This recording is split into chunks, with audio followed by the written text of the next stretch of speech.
Bem-vindo ao Escuta o Conselho, o videocast do CREMERS. No episódio de hoje, vamos falar sobre um tema que impacta diretamente a qualidade da assistência em saúde, a formação médica em um cenário de expansão acelerada de cursos de medicina no Brasil. Nos últimos anos, vimos uma abertura intensa de novas faculdades, muitas vezes sem a devida garantia de estrutura, campo de prática e corpo docente qualificado. Os resultados da primeira edição do Exame Nacional de Avaliação da Formação Médica, ENAMED, aplicado em 2025, reforçam esse alerta, pois cerca de 30% dos cursos de medicina avaliados tiveram desempenho considerado insatisfatório pelo MEC, e aproximadamente 1/3 dos concluentes está se formando em faculdades com conceitos 1 e 2, abaixo do padrão mínimo aceitável. A partir desse contexto, vamos discutir como essa expansão afeta a formação dos futuros médicos, quais são os riscos para os pacientes e para o sistema de saúde,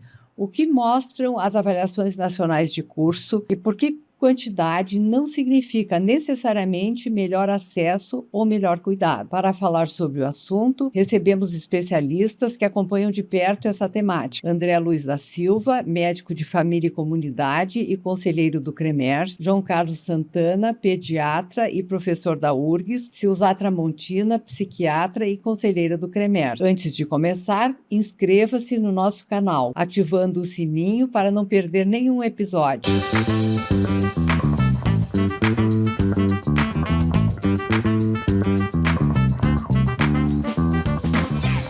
Hoje nós estamos aqui para falar de um assunto que me interessa profundamente, até pela minha história de vida, que fui professora da Universidade Federal do Rio Grande do Sul, da Faculdade de Medicina por muitos anos, e sempre com uma ideia de que o paciente era o centro da nossa preocupação.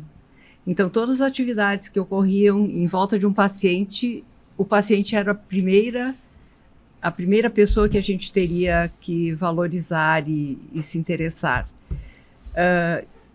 A partir dessa minha experiência, em cima dessa necessidade que surgiu da gente conversar a respeito de formação médica, pelo fato de escolas de medicina estarem sendo abertas, muito, em grande número nos últimos tempos, eu passei a me interessar mais ainda por esse assunto, porque acredito que é uma grande responsabilidade a gente colocar no mercado de trabalho médico pessoas que não tenham uma formação adequada.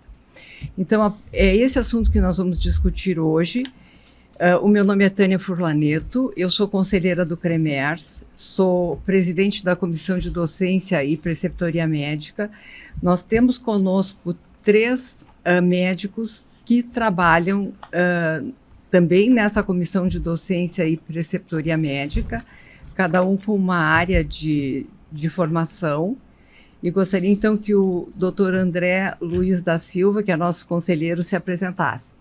Então tá bem, bom cumprimentá-los então, né, professora Tânia, colega Silza do Conselho, Joca, eu sou André Silva, eu sou médico de família e comunidade, sou professor do Departamento de Saúde Coletiva da Universidade Federal de Ciências da Saúde de Porto Alegre, conselheiro do CREMERS, né, presidindo as câmaras técnicas de Medicina de Família e Comunidade e a de Ética Médica e Bioética. E também, né, assim, um profundo entusiasta do tema educação médica por tudo que a gente vivencia no Conselho. Né? Muito obrigada, André. Agora passo a palavra para o doutor João, chamado de Joca, isso. Professor da URGS.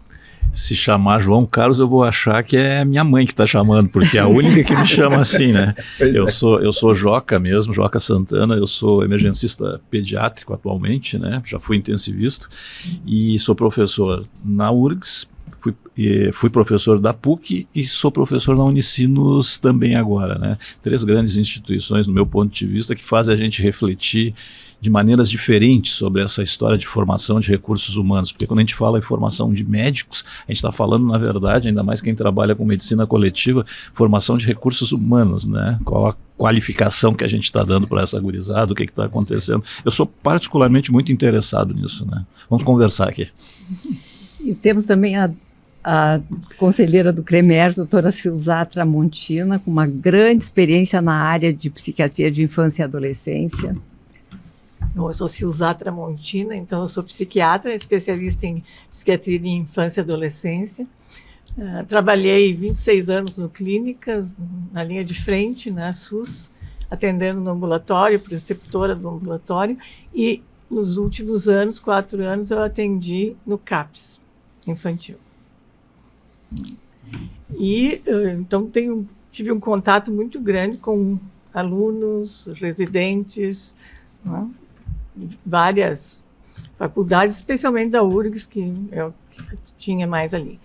E também tenho uma grande preocupação, né, até por causa do meu trabalho no consultório, que eu acabo atendendo muitos jovens, né, que estão fazendo medicina, com essa questão da qualidade dos cursos de medicina. Então, assim, vocês têm alguma experiência pessoal a respeito de impacto desse aumento do número de estudantes de medicina? Acho que a gente começa pela Silza, que tem esses pacientes que são estudantes de medicina. Essa é uma ponta interessante de começar, né? Uma questão do impacto, mais assim, é o que me é trazido, né, pelos pacientes que fazem medicina, e especialmente em relação a algumas faculdades que abriram recentemente e que mostram, assim, tem uma grande preocupação também que muitos colegas desistem, muitos colegas têm crise de pânico, depressão, surto psicótico, né, no meio da faculdade, acabam desistindo devido, segundo eles, à alta exigência. Isso que são faculdades que a gente nem considera que exijam tanto. Mas, como a entrada, né, é feita de uma forma universal, vamos chamar assim, né? Tu não precisa ter grandes notas no Enem. A maioria da gurizada que entra não está acostumado a estudar, não se dá conta, nem sabe, né, a exigência que tem uma faculdade de medicina, quanto a gente tem que estudar, se dedicar, e se assustam mesmo. Então, acho que essa é uma grande questão. Tem pontos chaves bem importantes para falar sobre a própria graduação em medicina, né? Primeiro, que eu acho que é importante lembrar para toda a sociedade que é a maior graduação. Nem estou entrando nas minúcias de pós-graduação, residência, mas é a maior graduação, são 6 longos anos.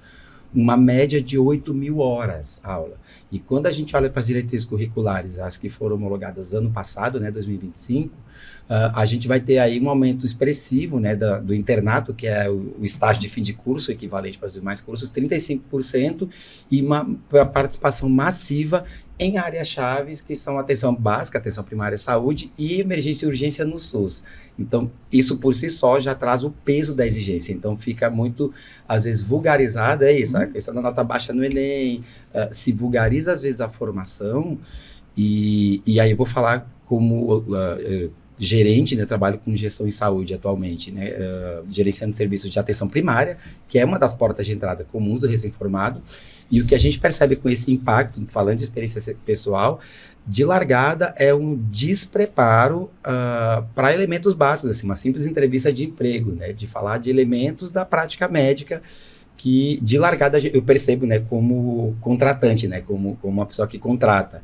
Então me chama a atenção esse despreparo até para o mercado de trabalho e de elementos básicos como habilidade de comunicação, enfim. Só para trazer um exemplo para vocês, uma responsável técnica da atenção primária de um município da Grande Porto Alegre me procurou hoje, inclusive, muito angustiada porque os profissionais, a boa parte delas, dos que ela tem, são recém-formados, eles não conseguem lidar com uma coisa básica que é o paciente mais agressivo. Eu não estou falando da violência contra o médico, que aí é uma pauta para uma outra conversa, mas do paciente mais hostil, mais agressivo, que exige, que questiona.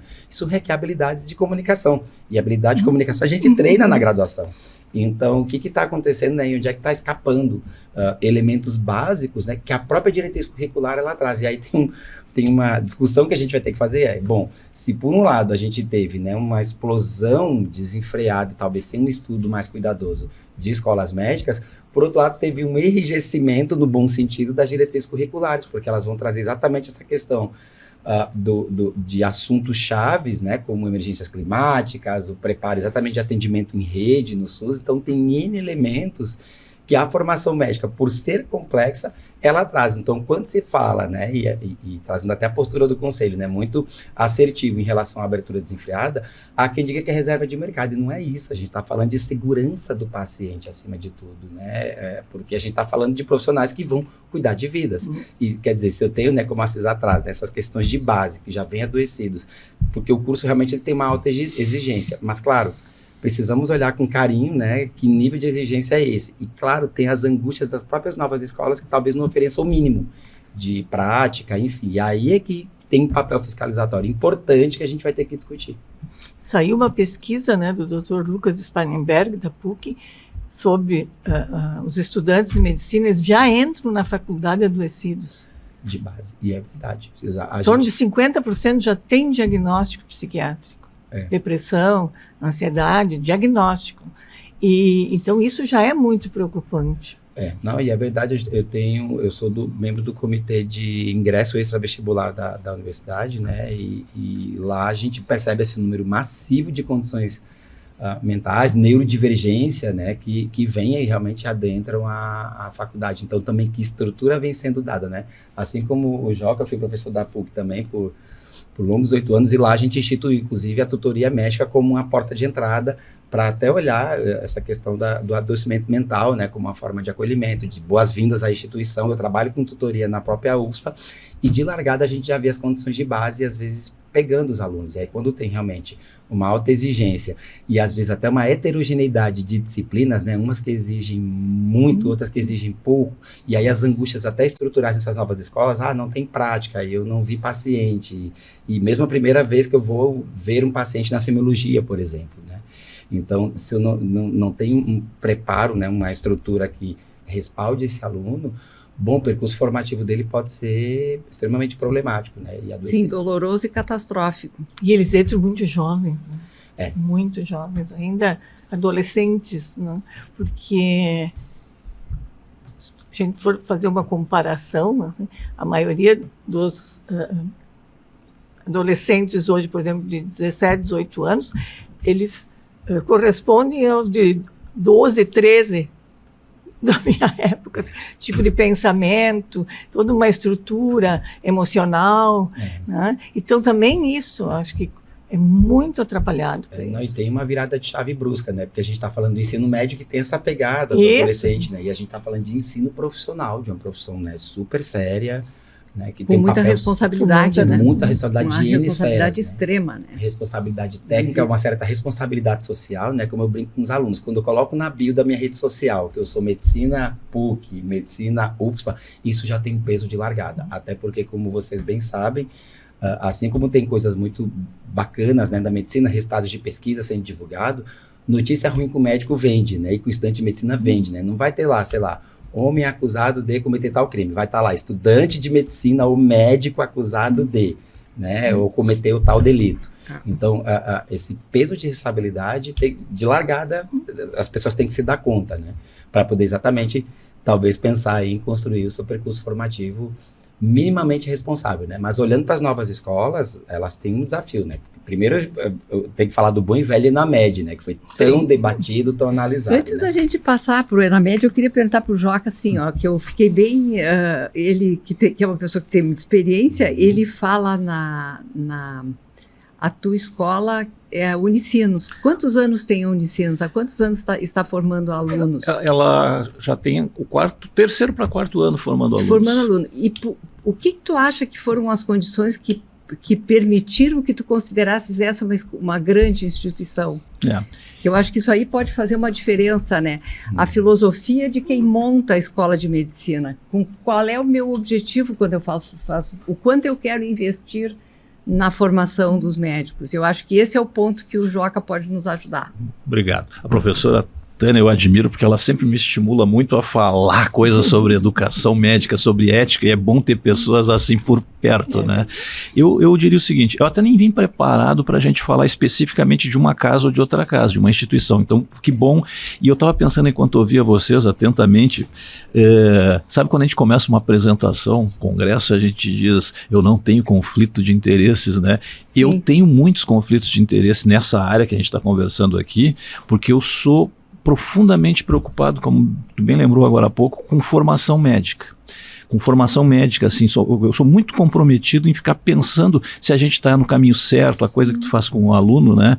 Porque, assim, tem coisas pessoais, assim, eu venho de uma família que sempre foi pobre, então meus amigos, meus familiares sempre foram usuários do que hoje era SUS, antes era INPS, aquelas coisas todas. E eu fui o primeiro médico da família, assim, e sempre me comprometi com os meus amigos de que a gente trataria bem os pacientes.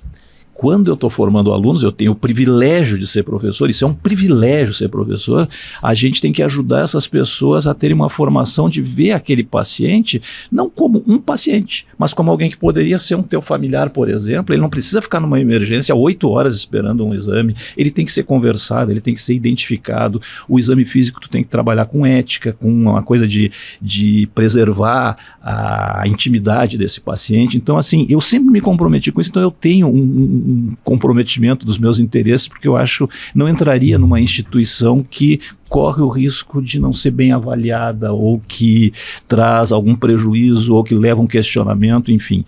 Quando vocês falavam agora, eu me lembrei, ontem eu tive uma reunião, vai ter o Congresso da BEM, que vocês sabem em seguida, né? E aí estava participando. Isso que nós vamos conversar hoje aqui, que a gente está conversando, vai ser um dos focos grandes do Congresso da BEM, que é aqui em Porto Alegre, em setembro. Hoje de manhã, uma reunião, a Faculdade de Medicina aqui na URGS me convidou para fazer parte de um grupo de trabalho, que eu muito me alegra fazer, que é justamente repensar as diretrizes curriculares, porque ao contrário do que se imagina, a gente tem prazo para mudar os currículos de todas as instituições. Não são só as que tiraram nota 2 ou nota 1. Nós da URGS, que tiramos nota 4, nós da PUC, que tiramos nota 5, nós da Unicinos, que tiramos nota 3, todos nós vamos ter que fazer modificações para o ano que vem já. Tem 4 anos para fazer modificações das diretrizes curriculares, e isso é muito interessante. O que eu acho especificamente da Unicinos, o que aconteceu, foi que, primeiro, ela não é uma escola que surge do além. Ela tem pelo menos meio século de atividade, não na medicina, não em escola de medicina, mas já na área da saúde, com nutrição, com físio, enfim. Mas se a gente se lembrar, nós que somos mais ou menos contemporâneos, vou te dar a chance de ser um pouquinho mais novo que nós somos mais contemporâneos aqui, a Unicinos era famosa por seu envolvimento com a sociedade, com as humanidades. Ela, inclusive, até politicamente falando, assim, né, é um pessoal com um alinhamento, assim, de trabalhar com a sociedade de uma maneira, tinha uma sociologia forte, então ela não se estabeleceu de uma hora para outra. Eles colocaram a Faculdade de Medicina como uma possibilidade, estudaram bem e trouxeram algumas coisas de tecnologia para ser atrativo. Então, por exemplo, um aluno da Unicinos hoje, ele começa tendo ultrassom no primeiro semestre, ele não estuda anatomia como eu estudei, nem como ele estuda através de ultrassom, por exemplo, né? E com isso ele já aprende uma habilidade para quando ele for no internato, ele numa emergência, ele está ensinando nossos plantonistas dos hospitais onde tem o estágio, como é que se faz um ultrassom. Claro que no decorrer início e fim, tem muita coisa, né? Quando eu ouvi vocês conversando agora, independente de Unicinos, PUC, URGS, né, da preocupação com a saúde dos estudantes, a sua pergunta no início era, será que esse crescimento de muitas escolas não colaborou por a gente ter uma formação um pouquinho deturpada dos alunos? Porque eu acho que essas doenças, essas possibilidades, elas aumentaram no decorrer dos anos para toda a sociedade. Sim. Os adolescentes, os jovens, os casamentos. Isso, então, para todo mundo. E o estudante de medicina é alguém representante disso, né? Então ele também, porque os meus colegas, eu e os meus colegas na época da faculdade, a gente também tinha um ar de sofrimento. A gente trabalhava bastante, a gente se preocupava com o futuro, a gente pensava o seguinte, nossa, será que eu vou ser um bom médico? Mas tinha a cobrança, a competição entre os colegas. E o que nós conversávamos antes, a cobrança para as mulheres era maior ainda, porque não se acreditava que uma mulher pudesse ter o mesmo nível de competência de um homem. Hoje, quando a gente fala isso, parece, não faz parte. E não parte, é em qualquer lugar que tu fala isso e parece estranho. Parece de um outro mundo, né? Ainda então, é. Mas a mulher que está estudando medicina, ela sofre, eu acho que mais do que o homem. O estudante cotista, o negro, o índio, o indígena hoje, eu acho que ele sofre mais também. Quando ele vem lá do Rio Grande do Norte para morar aqui no Rio Grande do Sul, toda essa coisa cultural de não ter um apoio familiar, corre sim o risco de alguma ruína pessoal. E a gente isso é muito grave. Tem que levar isso em consideração. As Longe escolas que aumentaram, e de novo posso citar a nossa, né? As escolas que aumentaram nos últimos 10, 15, 20 anos, 80% não são escolas públicas. Escolas privadas, a um custo de 10, 15 mil a mensalidade. É R$500 mil ou mais por curso. O investimento que é feito nessa pessoa, às custas de empréstimo ou pessoal, não é todo mundo que tem. Ou seja, quando tu termina o curso, tu vai ter que trabalhar, tu vai ser cobrado pela família, talvez tu não faça residência por causa disso. E isso durante o curso vai te deixando muito cheio das complicações. Então tem muitos fatores para a gente poder conversar, né? Uma das preocupações que eu sempre tive quando dava aula de medicina para os alunos de graduação era tentar desenhar um modo da gente avaliar o produto que a gente entregava, porque se a gente enxerga a escola de medicina como uma fábrica de pessoas capacitadas para determinadas atividades, a gente teria que ter um jeito de avaliar como é que essas pessoas se comportavam no final do curso, quando eles eram considerados prontos e recebiam a capacidade de ser chamados de médicos. Pensava sempre que tinha que ter um conteúdo teórico, que a gente deveria avaliar um conteúdo teórico, deveria avaliar também a capacidade do indivíduo a mudar o referencial teórico, porque em medicina isso muda muito rápido. Então, uma pessoa que tinha aprendido a estudar e tinha que ser uma coisa relativamente rápida. E a terceira coisa que eu pensava que a gente poderia ter era um jeito de avaliar as habilidades clínicas, as habilidades cirúrgicas, essas habilidades que tu falaste de relacionamento interpesssoal. Tipo o perfil do egresso. Perfil do egresso. E aí eu fiquei pensando nisso, e nessa condição que nós estamos vendo nos últimos tempos, nós não tínhamos um exame anual e que a gente tivesse acesso com algum impacto na vida dos estudantes. E aí surgiu o ENAMED, que começou a ser feito pela primeira vez este ano de 2025, que tem uma possibilidade de impacto, é um exame teórico, tem uma possibilidade de impacto na vida dos estudantes, porque ele pode ser utilizado, dependendo do local que o estudante quer fazer, o recém-formado quer fazer residência, ele pode ser utilizado como nota para classificação na residência médica. Então, a gente ficou não surpreso, mas ratificou a ideia de que a gente tinha mesmo que estar preocupado com os resultados do ENAMED. E eu queria que vocês comentassem isso. E uma outra coisa, assim, o que complementaria o ENAMED? Porque eu acho o ENAMED pouco. Eu disse que ela é boa em estimular a gente. Não, e eu também acho. Não, na verdade, a gente sai da conversa sempre na mesma toada, né? Porque esse exame é um exame que existe, tem uma classificação, vai ter impacto para as escolas também, que eu acho que é uma coisa extremamente importante, porque os alunos não podem ser penalizados sem as escolas terem um impacto também. Me dá uma ideia de que a gente deveria ter tido a individualização dos alunos, necessariamente vai ter que acontecer, porque mesmo escolas excelentes estão formando alunos insuficientes. E, na verdade, o que nós não queremos entregar para a população são médicos insuficientes. Então, ou a gente ajusta a máquina para que todo mundo que entra tenha condições de sair suficiente e de se aprimorar. Então, é esse o desafio que eu lanço para vocês agora. Não, eu estava te ouvindo agora, professora, pensando, né, que exatamente assim, a gente tem uma grande questão que é, né, o volume de médicos a serem avaliados agora através do ENAMED, né? Então, o exame, por ter uma característica teórica, é uma das possibilidades. Fica muito desafiador, diferente do Revalida, por exemplo, porque no Revalida, o que acaba acontecendo via de regra? Né? A gente tem uma etapa teórica e tem uma etapa teórico-prática, né, que é por um exame clínico observacional estruturado, né, que é o OSCE. Fica mais fácil individualizar o que a gente chama de EPAs, né, que a gente fala muito de educação médica, que são as atividades profissionais confiáveis, né, o que minimamente o médico recém-formado, né, o perfil da egresso, como disse o professor Joca, tem que saber fazer, né, ele tem que saber atender um pré-natal de baixo risco, tem que saber identificar uma ideação suicida e para onde encaminhar, né? Então, coisas mínimas, né, que a gente vai pensando de uma prática médica generalista, né, olhando para as diretrizes curriculares aí, que os núcleos agora docentes estruturantes de todas as escolas vão ter que correr. Mas a gente tem um desafio exatamente na questão do ENAMED, porque teria que ter uma maneira de avaliar essas atividades, né? De ter os EPAs. Isso seria escola a escola? Como é que seria isso? Para o Revalida é fácil porque o pool de médicos é menor. O ENAMED não tem como, porque é um volume gigantesco. É gigantesco, são quase... foram 137 mil, equivale a um terço. De então 300 multiplica e isso aí poucas. por... No ENAMED foram 304 escolas, né? Se eu não me engano, a última vez foi 304. E onde um terço teve nota, inclusive 1 e 2, né? Sim, aí tu está dizendo que vai piorar, porque muitas escolas começaram e ainda não formaram, né? E aí tem esse desafio do, tá bom, ok, vamos chegar no ENAMED, a gente tem que fazer reflexões de desdobramentos, talvez se achem estratégias de ter notas melhores via cursinhos preparatórios, enfim, que a gente já viu isso acontecer com a residência, mas e a prática, né, que me pega exatamente, acho que é a sua provocação, a prática médica, né, essas atividades profissionais, como é que eu mensuro?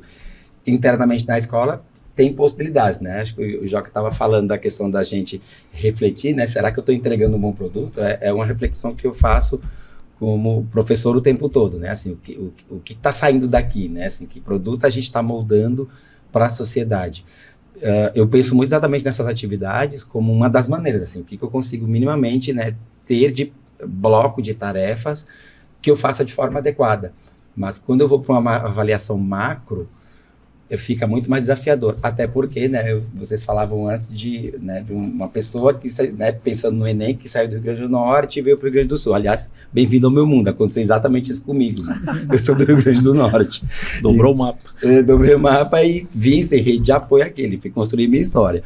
Mas a grande questão é quando ocorre o oposto, né? Bom, passei no Enem, sou gaúcho, né? E passei numa escola no Ceará, lá em Sobral, né? Com realidade cultural distinta, né? E isso está nas diretrizes, está posto, né? Os determinantes sociais dos pacientes, né? Acho que era o que o Joca bem trazia, né? Até a linguagem, né? Qual é a Entender linguagem? o paciente, o que ele fala. A cultura, exatamente. Aí, pensando na comunicação, né? Qual é que transcrição eu vou fazer exatamente da cultura local, Até né? a semiologia fica Pensando na alterada, semiologia, né? Como é que é a transcrição e a semiologia, inclusive a redação em prontuário tem diferenças culturais. Eu que me formei exatamente no Rio Grande do Norte, vim né, pela residência, tem essa questão da diferença cultural, até da forma de registro de prontuário, tem nuances, né, que variam exatamente de região para região do país. Então, o Brasil, por ser um país continental, temos um baita desafio que é, bom, temos diretrizes que meio que tentam homogeneizar, mas tem essas realidades culturais distintas que tem que ser levadas em conta, né, quando o recém-formado se forma em Porto Alegre e vai para o interior mesmo aqui do estado, né, vai para a região da Serra, vai para a Campanha. Mas vê só, na pergunta que a professora nos coloca na mesa,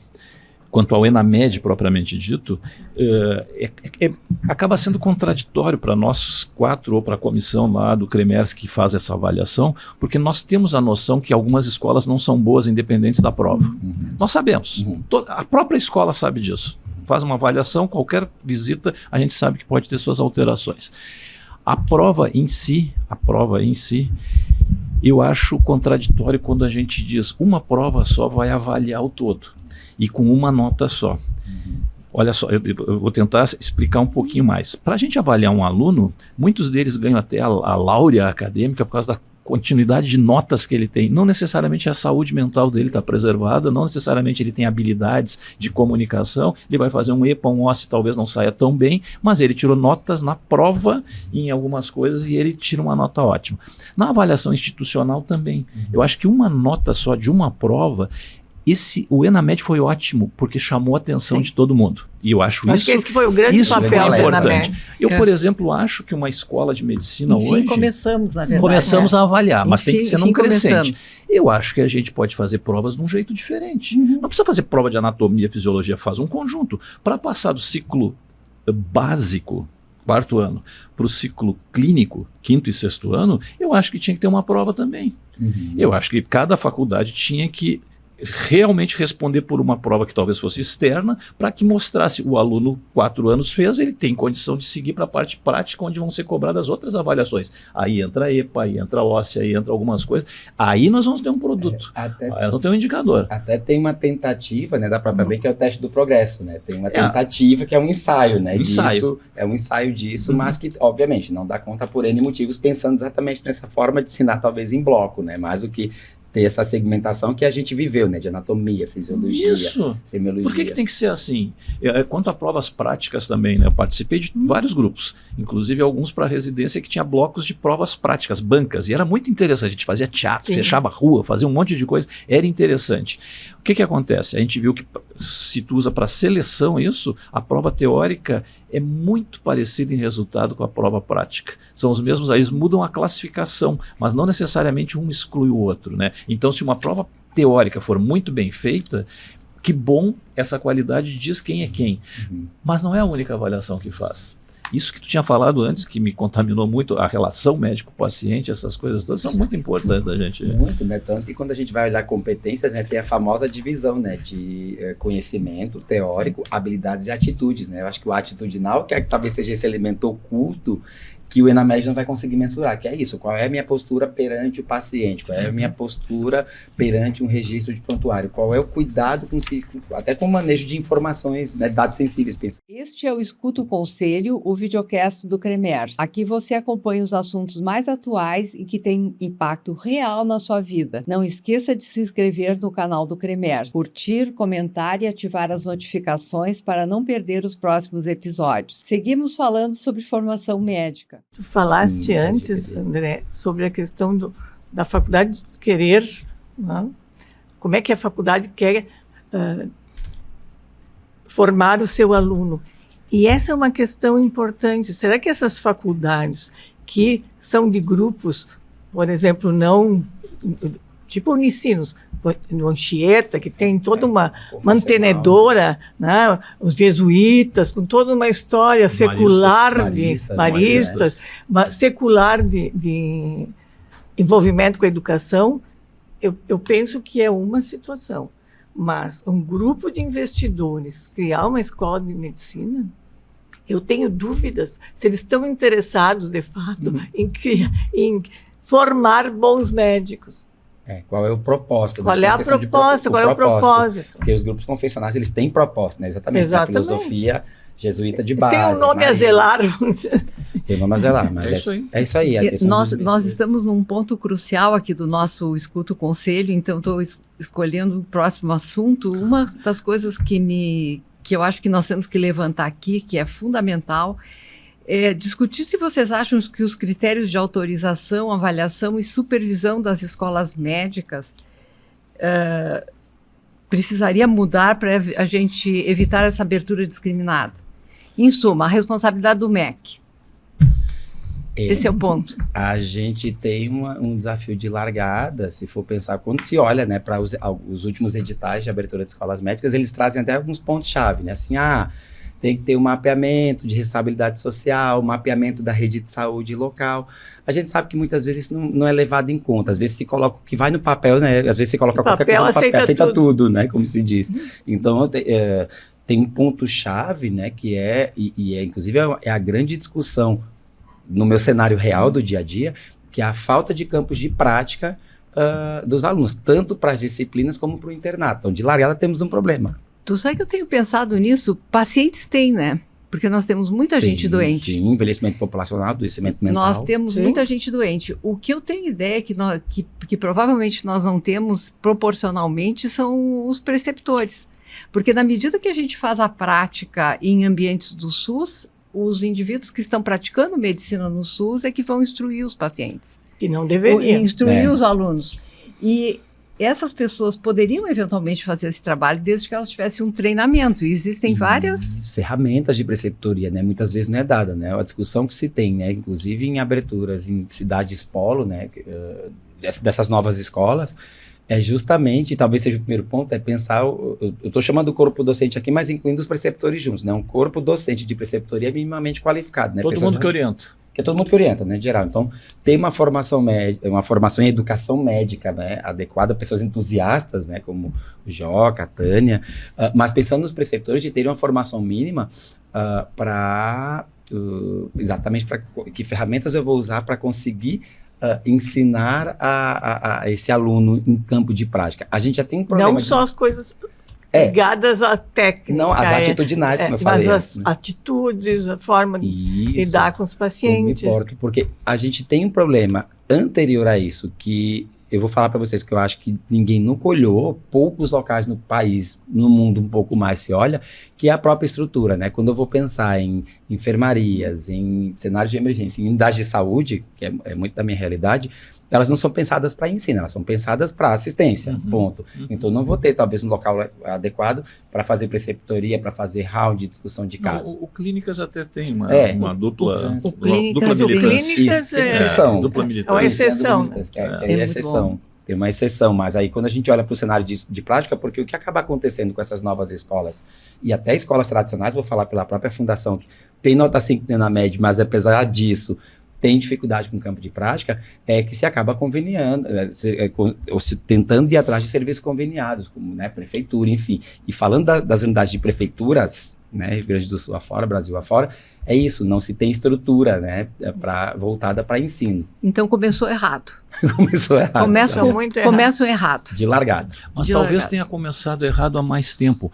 Eu vejo assim, a gente tem uma responsabilidade até como conselho de chamar atenção, quem sabe fiscalizar, quem sabe ir atrás, fazer avaliação junto com os colegas, dar alguns subsídios, acho que sim. O MEC tem muito mais do que nós, mas eu vejo que tem algumas coisas que são bem importantes, eu acho, de se considerar junto. O contexto é importante, né?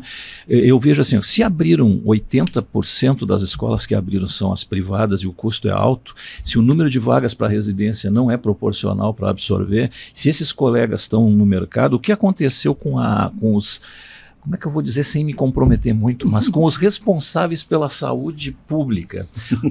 Que é o nosso próximo ponto. Vamos pensar no paciente agora. O que vai acontecer?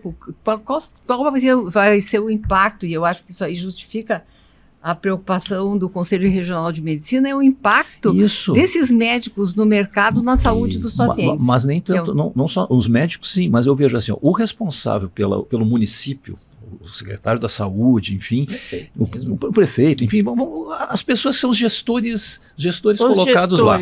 No momento em que a gente passa a não se responsabilizar tanto pelo serviço que é oferecido, ou seja, tu terceiriza, tu chama uma empresa que vai terceirizar ou quarteirizar, e quem é que tu contrata? Não contrata alguém extremamente qualificado, porque não vai querer ficar ali, tu vai contratar um médico recém-egresso que não fez residência, por exemplo, para trabalhar em locais muito importantes, que talvez vá dar preceptoria para os próximos estudantes, que não vai atender tão bem a população assim, e se constrói um ambiente em que esse paciente que não foi bem atendido, ele vai acabar num hospital, talvez de maior complexidade, com uma doença que pudesse ser atendida num local de menor complexidade. Essa então, é uma questão também das UBS. É uma distorção muito grande causada justamente porque a gente fala muito das vagas, fala muito, e acho que tem que pensar vagas de residência das escolas que aumentaram, mas as responsabilizações que deixaram de ser feitas para a promoção de boas instituições de assistência nas cidades, no município, simplesmente se perdeu a responsabilidade. Entrou a iniciativa privada dentro do SUS. A gente só não se dá conta disso. Quando tem uma terceirização...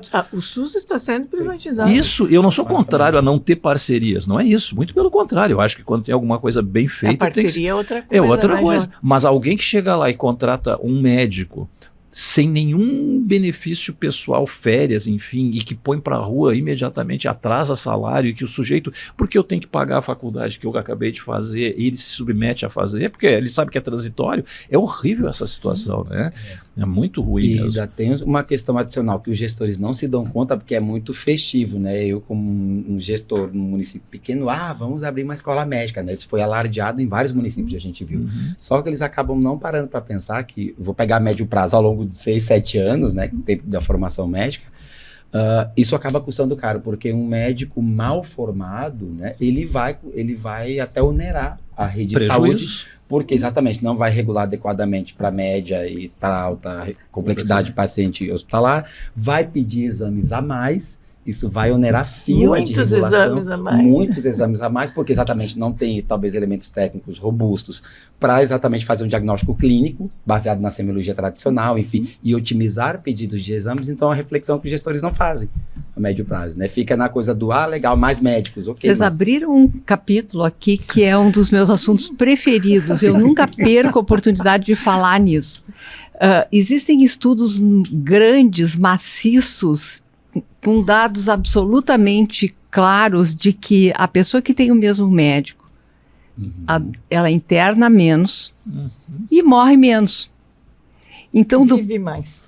Ela vive mais, reduz mortalidade. Ela vive mais. Interna menos, claro. Então, ela usa menos o serviço de saúde, porque ela interna menos. Isso. Isso é uma coisa tão importante, e não importa que seja o médico generalista ou especialista, conhecer a pessoa não é uma coisa que acontece num contato de 15 minutos, que é uma consulta curta, num contato de 1 hora, que é uma consulta mais longa, porque a gente, quando conhece uma pessoa, a gente conhece também o que tem na volta dela do ponto de vista de suporte psicossocial. E até as pequenas mudanças. Isso. Já se detecta. E a gente detecta as pequenas mudanças. Vitais, então, né? assim, esse é o nosso libelo contra as entradas e saídas rápidas dos médicos que acontecem, que atendem na atenção primária. Perfeito. E nas emergências. E eu acho que isso aí é um dos recados mais importantes, que se a gente pudesse, nós como conselho pudéssemos gritar essa informação, ela seria, e para as pessoas escutarem mais, ela seria extremamente importante que as pessoas entendessem isso. Não, sem dúvida, né?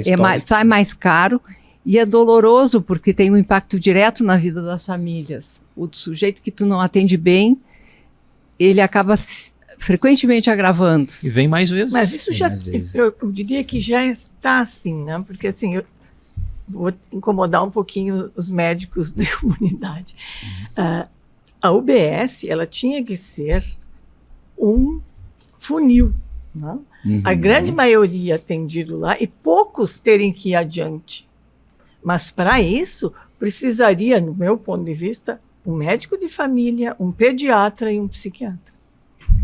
Sim, tem uma coisa interessante, né, em cima dos estudos, em cima do desenho do filtro, né, se fala da resolubilidade, né, que é um dos indicadores, e a resolubilidade ideal, que até a Organização Mundial de Saúde fala, é em torno ali, o Brasil trabalha com cerca de 85%, né, o mundo vai falar, o OMS vai falar em 90% de resolubilidade, ou seja, esses 10% é o que vão adiante para a atenção especializada. Porto Alegre recentemente alardeou, né, que nas unidades de Porto Alegre tem uma resolubilidade média de 92%, 93%. Só que o grande ponto é a que preço? Porque aí tem uma questão outra da própria rede, que é a questão do acesso à própria atenção especializada. Quando eu penso em saúde mental, até eu tenho pouquíssimas equipes, né, que agora tem essa estrutura da Zemult, né, que o psiquiatra tá junto, o pediatra também, para fazer apoio matricial, mas está muito aquém do número de equipes que tem no Rio Grande do Sul. Então, isso não dá conta exatamente de melhorar essa resolubilidade. Então, que eu tenho uma fila represada, fazendo de conta que eu estou resolvendo as coisas ali e que não chegam onde tem que chegar. Que eu acho que é o grande ponto, né? A grande reflexão que tem que fazer, inclusive os alunos têm que fazer isso de largada ao longo da formação. Tem que ter uma certa noção das fragilidades do sistema, né, como um todo. Tem também a questão, por exemplo, do CAPS, no caso da psiquiatria, que seria também ajudaria muito na questão da saúde mental, que na maioria dos municípios, por exemplo, do Rio Grande do Sul, não tem. Porque a maioria dos municípios do Rio Grande do Sul são pequenos. E saúde mental está bem forte nas diretrizes curriculares agora. Exatamente, porque está crescendo muito. Sim, uma preocupação que tem que existir mesmo, né? Enquanto se falava, eu estava anotando aqui algumas coisas. Eu tinha me preparado com alguns números, mas eu sou péssimo de memória. Então, mas olha só, coisas já da nossa época. Os médicos, eles se concentram nas capitais. Sim. Os médicos têm assim 5,6 por 1.000 habitantes nas capitais e 1,5 no interior. Então, os médicos se concentram nos locais em que eles fazem residência. onde eles casam e fazem residência, né? Constitui família. O Sudeste hoje, esse é o número que eu tive que anotar aqui, o Sudeste tem 54% dos médicos brasileiros. Só São Paulo tem 28%. Então, só dizer que é um número, só dizer que o número de escolas ele é o único fator, é pouco. A gente tem que dizer isso que nós estamos falando aqui, de não se atender adequadamente o paciente com um sistema que está montado, que a formação está devendo, porque não tem dúvida que São Paulo tem um centro formador maravilhoso, espetacular. Mas se a gente for considerar só os números, a gente pega e diz, então não precisa mais São Paulo. Vamos fazer nos outros locais onde não tem. Mas o local que não tem não oferece as condições mínimas para fazer. Os 3 estados que mais têm escolas hoje no Brasil, São Paulo, Rio de Janeiro e Rio Grande do Sul. Exatamente. Rio Grande do Sul. Então, o que a gente precisaria para... Porque essa ideia de que aumentar o número de médicos redistribuiria o médico pelo país não deu certo. Não deu certo. Não deu certo.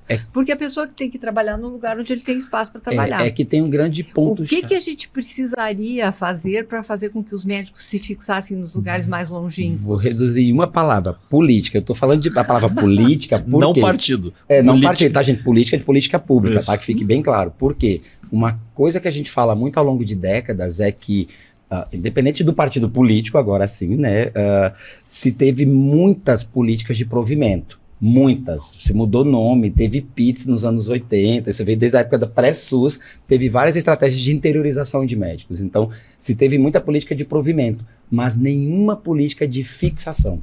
E é o que a gente tem, inclusive, até hoje. Hoje tem política de provimento. Quero ter mais médicos. Tanto tem o nome de um programa, né? Mais médicos. Então, legal. Abre-se escolas, abrem pontos, né, de provimento para atenção primária, mas eu não tenho fixação, que é exatamente, as condições de trabalho, as condições até trabalhistas, né, a questão da relação do profissional, para poder fixar. Exatamente, a gente ter a evidência posta na o André não só é elegante, ele é bonito, educado, né? Então, assim, eu já sou mais tosco. Então, o que o André chamou de política, eu quero dizer que é dinheiro, financeiro, porque vamos pensar na vida da gente ou das pessoas... Deixa eu te interromper um pouquinho, mas o dinheiro que não gera o resultado, ele é um dinheiro mal gasto, jogado fora. Claro. Não, mas assim, se eu põe um pouco mais de dinheiro lá na ponta e eu evito internação e eu evito morte, perfeito. Esse é o melhor dinheiro. Perfeito, mas é que o André chamou de política e eu vou dizer... Mas como é que a gente fixa o sujeito lá? Assim,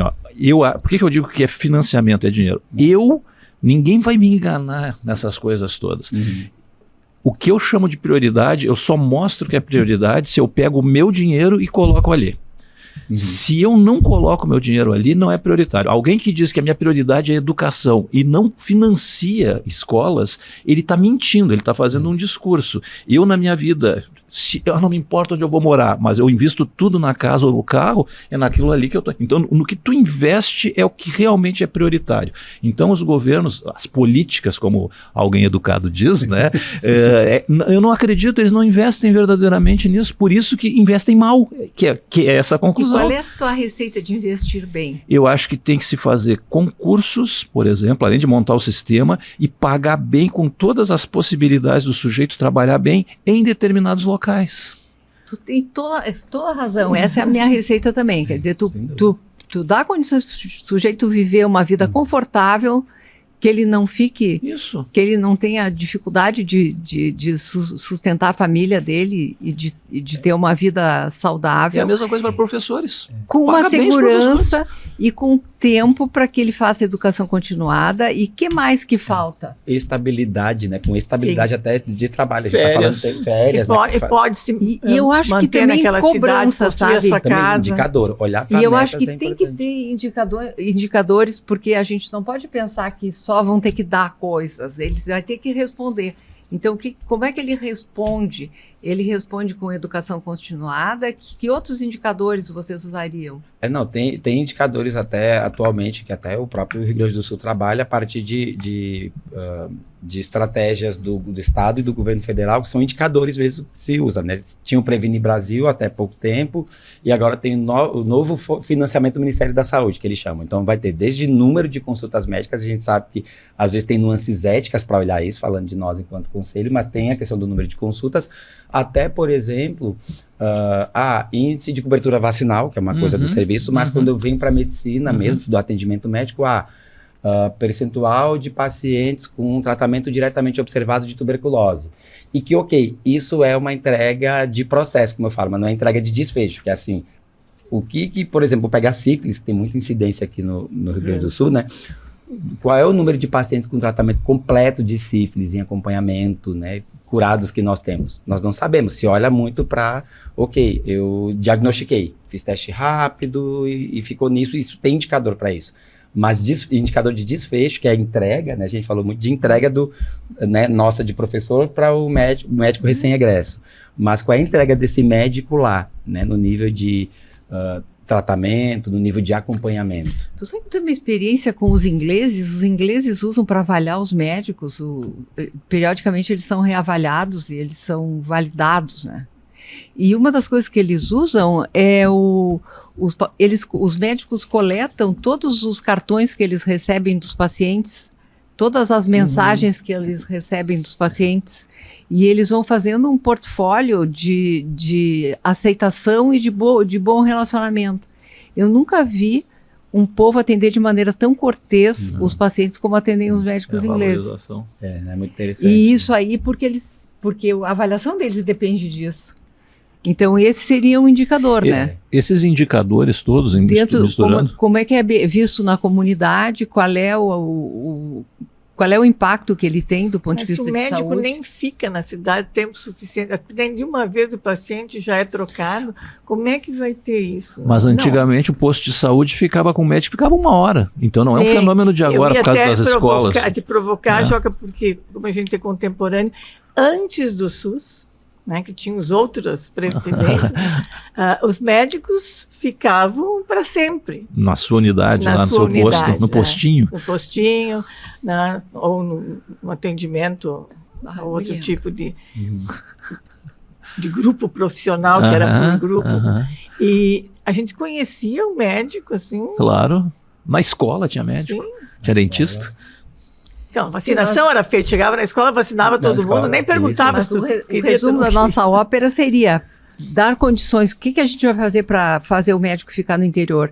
É dar condições que ele tenha uma vida adequada no interior, que ele tenha segurança no trabalho, que ele possa desempenhar o trabalho dele, que ele tenha espaço de tempo para fazer educação continuada e ele tem que necessariamente ser cobrado no sentido... Ele vai ter que responder. Isso que se falou de cobertura vacinal, então uma prefeitura que fixa médicos e outros profissionais de saúde no seu ambiente, na sua zona de abrangência, paga bem, consegue as condições, mas também é cobrado que interna menos paciente, também tem a cobertura vacinal. A prefeitura vai receber por uma cobertura vacinal de 80% ou de 100% de maneira diferente. Isso aí. Né? E vai pagar melhor para o seu profissional ali. Mas para isso tem que terminar a terceirização. Essa é uma das coisas. Que é uma forma, do meu ponto de vista, que é uma forma de passar o dinheiro para grandes grupos. Acaba sendo. Vamos ser bem sinceros, né? Acaba sendo no fim. Por isso que eu estou falando de indicador de desfecho. Eu tenho muito indicador de produção, de processo e de desfecho. Será que realmente, né, esses grupos de terceirização, quarteirização, que tem uma rotatividade, um turnover gigantesco de médico, entrega o mesmo grau de desfecho do médico que está a vida toda? A literatura internacional diz que não. Não. Tem os vários estudos que a Tânia citou, inclusive tem um sueco recente que fala exatamente isso, independente da especialidade, né? Ter o médico que conhece seu paciente internamente faz toda a diferença. E faz toda a diferença na vida das pessoas, que eu acho que é a grande responsabilidade social da medicina. Das famílias. Morre menos. Interna menos. Então é a coisa mais econômica que a gente poderia fazer do ponto de vista de bem-estar psicossocial também, porque quando tu tens um médico que tu confias, é muito mais fácil de tu contar as tuas coisas, né? Porque uma relação de confiança não se estabelece de um dia para o outro, né? Sim, esse médico vai ter uma equipe que ele conhece. Estou lembrando eu no clínicas, eu tinha uma técnica de enfermagem que ficou 20 anos ali junto comigo, que assim, pelo meu tom de voz, ela sabia o que ela tinha que fazer. Sim. O jeito que eu chamava ela, eu sabia se a coisa era urgente. O tom de voz dela também, né? Ela sabia o que estava acontecendo. E muito aprendi com ela, que tinha muita experiência. Então, assim, acho que essa questão básica, se não terminar essa terceirização, quarteirização, daqui a pouco, quintanização, não vai ter saída para a saúde. E ver como as coisas são contextuais, né? Como as coisas estão intrincadas, a formação médica misturada com o número de escolas que são feitas, a terceirização por empresas também. Isso é muito importante. De uma forma isso é um problema, não porque o fato de a gente, de estarem sendo formados tantos médicos, lança pessoas no mercado de trabalho, conforme o Joca comentou, com uma necessidade de ganhar o dinheiro e justificar para pagar os financiamentos e justificar o fato de a família ter gasto tanto durante a formação dele, né? Ele precisa. Aí ele precisa ganhar vida. E aí a gente coloca essa pessoa no mercado de trabalho nesse mercado e se existe um número excessivo de pessoas competindo por esse mercado profissional, achata. Cada vez fica pior. Tem esse número assim de quantos estudantes de medicina nessas novas escolas realmente fazem sacrifício para estar lá? Nas privadas? Nas privadas? Dessas das privadas? Não sei se tem. Eu tenho história, né? A gente tem uma história, uma, duas, três. A gente tem uma denúncia de vez em quando, né? De gente que os pais botaram na querem, o médico, e tem dinheiro e aí não importa. Não importa. Claro, mas é que tu vê a ponta do iceberg, porque tu está por isso que eu estou perguntando. Porque tu está atendendo clínica privada. Agora só, né? Mas atende. Atendendo clínica privada. Tu tem bastante experiência de SUS do clínica, mas tu pega... Não, nesse ponto não, né? Os teus pacientes, os que vão consultar contigo, são aqueles que têm um nível socioeconômico alto, né? Sim. E o que me contam, né, essa realidade. Mas sabe que aqui agora, quando eu estava falando, me brotou uma ideia de um indicador interessante que o CREMERS podia fazer. Uma das coisas que eu me vangloriava na época de PUC, eu continuo dizendo, sou fã da PUC mesmo, assim, né? Eu devo muito à PUC. O fato de ter saído de lá não significa em absoluto... Eu fiquei feliz com a nota 5 que eles tiraram também agora, né? Mas era muito humanista, muito trabalhar em relação médico-paciente, entrevista, semiologia, né, algumas figuras importantes, tal qual o Ivan, né, o Leonel Lerner e tal, pessoas maravilhosas, a Maria Helena, que coordenaram o nosso espetáculo durante um bom tempo. Uma coisa que a gente se vangloriava é que nos processos, tanto éticos quanto técnicos, alguma coisa que o CREMERS tinham, o número de estudantes, médicos que tinham sido egressos da PUC eram pequena taxa, eram menores. E eu acho que esse é um ingrediente que a gente pode usar para avaliar. É um indicador. Mostrar assim, o sujeito saiu da Universidade Joca Santana. 50% da minha universidade tem processos éticos ou alguma coisa. É um indicador. Pode ser que o Joca Santana não tenha culpa nenhuma, mas pode ser que seja um indicador de que tem alguma coisa errada. Tu sabes que ontem eu estava falando com a comissão de ensino da prefeitura, é CPES o nome da... CPES, a Comissão Permanente de Ensino e Serviços. Isto. E estava conversando com eles e eles têm um mapeamento maravilhoso aqui em Porto Alegre dos campos de estágio, que eu vou compartilhar com vocês com mais tempo. E uma das coisas que eles disseram é que eles consideram a possibilidade de não aceitar alunos de determinadas escolas e que eles vão criar critérios para isso. Tem que cuidar com a discriminação. Porque os alunos estão tendo... Mas eles zoneiam, então. Tem uma zona que recebe o aluno da escola A, da escola B, da escola C, da escola D. E eu comentei com eles que um critério que eles poderiam utilizar para avisar os professores que estavam mandando os alunos para lá que eles iriam cobrar isto, são problemas de comportamento dentro do serviço. Sim, professor, é excelente. Porque isso aí diz que é uma coisa que está acontecendo muito. Interessante. E aí, se tu começa a ter reiteradamente vindos de uma mesma escola, é porque esses alunos não estão tendo, nessa idade mental que eles têm, conforme a se usar, limites claros do que eles podem e não podem fazer. E não é mais do que uma prova. Não é uma nota numa prova, é uma avaliação um pouco mais complexa. Só para trazer um recorte para vocês, né? Eu gerencio, né, um serviço que tem 80 médicos e que eu tenho mapeado os preceptores, né, exatamente os preceptores de atenção primária, que são pessoas com perfil específico, enfim. E que no último mês, agora de fevereiro para março, a gente teve 4 situações, dentre escolas novas e escolas tradicionais, que é o que chama a atenção, de alunos com problemas comportamentais, que o preceptor teve que chamar o docente, o coordenador do internato, enfim, e apontar. Desde o aluno fazer comentários inadequados para a equipe de enfermagem, do tipo assim, sei lá, tá muito gordo. Rede social. Tá muito gordo, tem que perder peso nesse nível, assim, de querer mexer com questões pessoais de uma pessoa da equipe, que nem foi de paciente. E até os alunos que estão totalmente dependente de inteligência artificial. Então, toda e qualquer descrição, ele já está lá com a IA generativa aberta, lançando a anamnese. Como eu costumo brincar, né? E aí é o cuidado que toda a sociedade vai ter que ter, né? A gente vai ter uma atividade, inclusive, no Conselho sobre inteligência artificial, é que ela é uma ferramenta, ela não pode ser bengala. E aí o perigo que tem é de os alunos terceirizarem o raciocínio clínico para IA. E é o que eu percebi em um mês, 3, 4 doutorandos fui chamado para manejar e trocar o campo de estágio, enfim. Como sabe que isso só tinha um segundo, muito tempo. Como nós estamos no fim do nosso Escuta o Conselho sobre formação médica, então nós tivemos a mensagem final do André. Passa rápido. Vamos ter a mensagem final da Silza agora. Continua falando. No meu ponto de vista, assim, como mensagem final, primeiro eu quero agradecer a companhia, né? Aprendi muito hoje sobre todo o SUS, que eu sou completamente analfabeta nisso, descobri muitas coisas quando eu fui para o CAPES, como é que funciona, né? E mesmo estando dentro do SUS, mas dentro do Hospital de Clínicas. Então, queria agradecer a companhia, foi uma honra para mim ouvir vocês. E eu acho que o que tem que mudar, de fato, é a política. Isso que tem que mudar, né? A política de como vai se enfrentar a questão da saúde pública no Brasil. Eu acho que até a questão das escolas, as escolas de medicina, esse número exagerado de escolas abrindo desenfreadamente, tem a ver com política pública.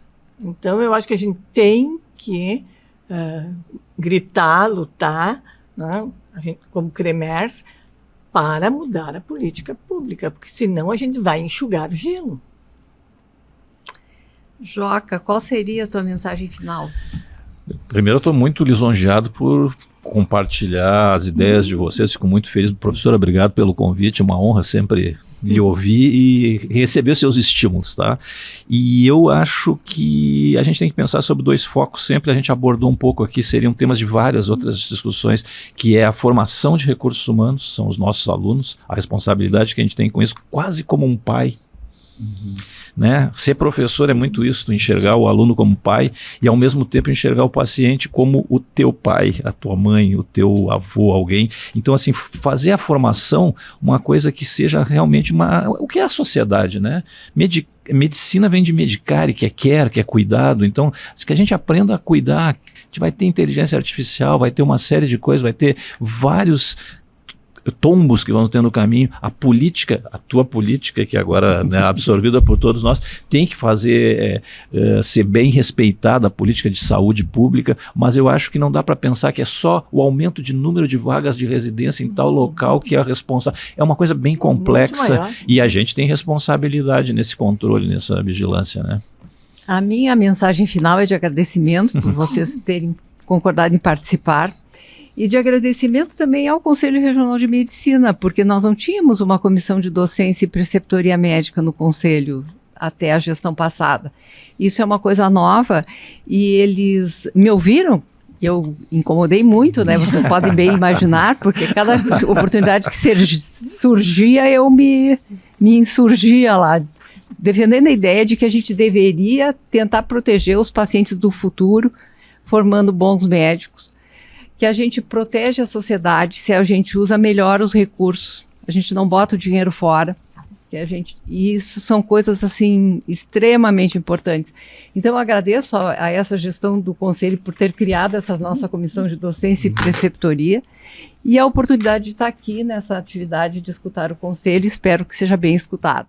Esse foi o episódio do Escuta o Conselho sobre formação médica. Ele vai estar disponível no Spotify e no YouTube do CREMERS. Siga nossas redes em @CREMERSOficial e acompanhe as discussões sobre os assuntos mais importantes e mais atuais da medicina.